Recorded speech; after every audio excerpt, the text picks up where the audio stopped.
মা, আমি যদি অজান্তে তোমায় কোনো কষ্ট দিয়ে থাকি মা, আমাকে ক্ষমা করে দিও, আমাকে ক্ষমা করে দিও মা।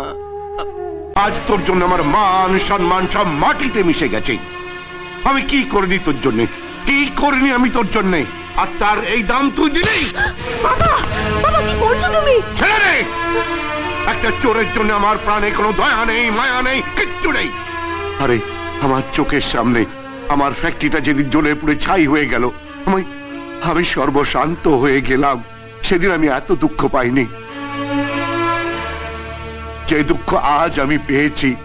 বাবা মশাই, ছোটবেলা আমার বাবা মা মারা যাওয়ার পর আমারও এতটা দুঃখ হয়নি যতটা দুঃখ আজ হয়েছে আপনি ভাই চোর বলার পর।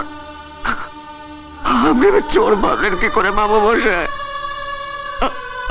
আপনি আবার চোর ভাবলেন কি করে?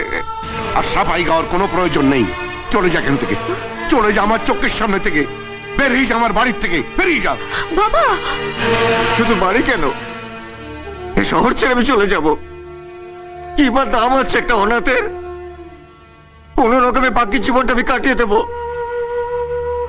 এতদিন নিশ্চিন্তে কাটিয়েছি আমার জীবনটা, কারণ আমি জানতাম যে বাবু মশাইয়ের আশীর্বাদ আছে আমার মাথার উপর। কিন্তু আজ জানলাম যে একটা অনাথের কোনো আশ্রয় হয় না, একটা অনাথের ভালোবাসা পাওয়ার কোনো অধিকার নেই।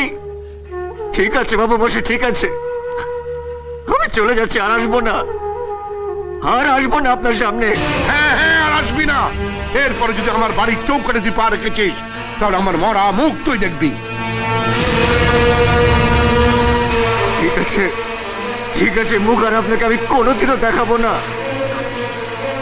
চলে যাচ্ছি আমি, আর আসবো না, আর আমি চলে যাচ্ছি। শঙ্কর, শঙ্কর শোনো। কি হয়েছে? এত চেঁচাচ্ছিস কেন? না মা, না, আমার সঙ্গে কথা বলো না। আমি ছোট মেম সাহেবের গয়না চুরি করে বিক্রি করে দিয়েছি। কি বলছিস কি পাগল? হ্যাঁ মা, আমি একটা চোর, চোরের সঙ্গে কথা বলতে নেই, চোরকে মারতে হয়। মারো না মা, মারো মারো। শঙ্কর, কি হচ্ছে কি? মা, যেদিন মেজদা আমাকে চর মারলো না, আমার লাগেনি। সেদিন বড় বৌদি আমাকে কুকুর বলেছিল, আমি সহ্য করে নিয়েছি। কিন্তু আজ যখন বাবু মাসে আমাকে এখানে মারলো না, তখন আমার এখানে লাগেনি মা, আমার এখানে লেগেছে, এখানে। উনি তোকে মেরেছেন? শুধু মারেনি মা, আমাকে চোর অপবাদ দিয়ে বাড়ি থেকে চলে যেতে বলেছে। ঠিক আছে, ঠিক আছে, আমি চলে যাব মা।